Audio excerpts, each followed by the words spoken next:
Episodi 26. És moment de despertar. Per Raquel Ferrero.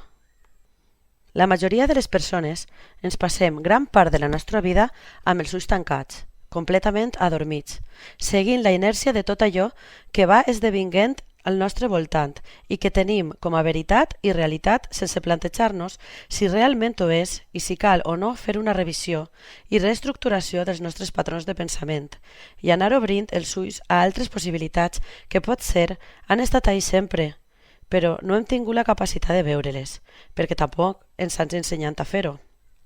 Tanmateix, em considere una persona molt afortunada, doncs, encara que forma part durant molt de temps d'eixa gran majoria, he pogut descobrir al llarg dels últims anys que tenim un poder extraordinari per crear la realitat que volem, si som capaços de creure en nosaltres per damunt de qualsevol cosa. Formem part d'un tot que es mou al mateix ritme, un bàtec únic, una pulsació constant. Estem connectats els uns en els altres molt més del que imaginem, però el món que hem anat creant en els darrers anys ha fet que en realitat estem deshumanitzant-nos, desconnectant-nos, no sols entre nosaltres, sinó sobretot de nosaltres mateixos. Des que tenia 4 anys, la dansa i tot allò artístic han tingut un protagonisme especial en la meva vida, heretat, naturalment, de la meva mare. Com que no m'agradava el ballet clàssic, i anys després vaig entendre el per què, no em vaig formar professionalment, i això em va donar la llibertat d'anar indagant en els llenguatges expressius que més curiositat em despertaven en cada etapa de la meva vida. El folklore em mantenia arrelada al meu passat i a la meva família. El funky em donava seguretat i confiança. El flamenc m'ajudava a traure sentiments amagats, ràbia i dolor. Els balls llatins em treien allò més sensual.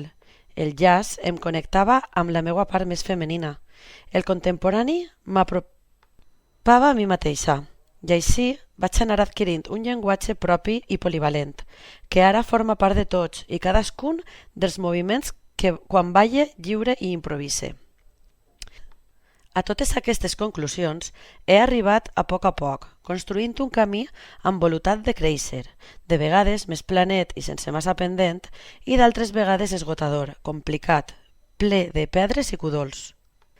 He de reconèixer que en cap moment ha sigut fàcil arribar a entendre'm, conèixer-me, de veritat, i acceptar-me, perquè com deia abans, de vegades anem secs i sense rumb, seguint patrons de pensament i comportament que en realitat no ens pertanyen, però que anem adquirint de la societat, de la família, de l'entorn i arribem a fer-los nostres també.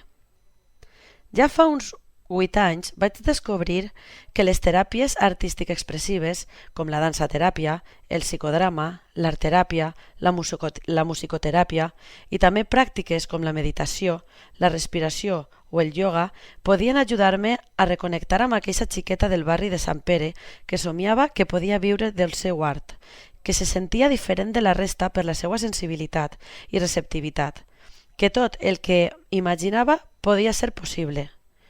Vaig poder tornar a mi, després de molt de treball personal, confusió i recerca, després d'anar desprenguent-me de capes i capes d'introjectes que m'havien fet arribar molt lluny de l'essència que sóc i que tots som, sanant ferides molt profundes, perdonant i perdonant-me.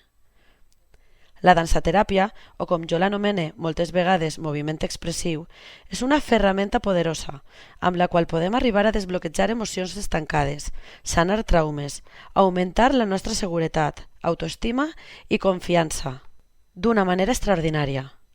Es tracta de l'ús psicoterapèutic de la dansa i el moviment per aconseguir la integració mental, física i emocional dels individus.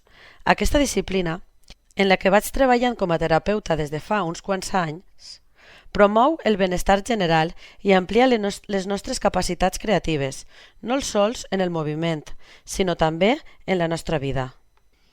Així com els nostres gestos i accions responen a l'expressió dels nostres pensaments i sentiments, quan ampliem el nostre llenguatge corporal i de patrons de moviment, es produeixen canvis en les nostres emocions, en la nostra ment, en la qualitat de la nostra vida. Avui encara reconec que hi ha molt de camí per davant de creixement i canvi, no sols individual, sinó col·lectiu, però em sent satisfeta i plena, gràcies a totes aquestes ferramentes sanadores que he anat adquirint amb l'estudi, la perseverància i la pràctica. He pogut superar un càncer de mama amb una actitud i una força de les que m'enorgullisc i em sorprenc gratament. Crec fermament que estem en un moment clau en el qual la humanitat ha d'anar despertant d'eixa letàrgia inconscient per iniciar un nou camí d'evolució cap a la consciència, l'amor, l'empatia, el respecte, la compassió i la cooperació. Pense que el canvi col·lectiu comença amb el canvi individual. Comencem a ser aquella persona amb la qual ens encantaria creuar-nos en la vida.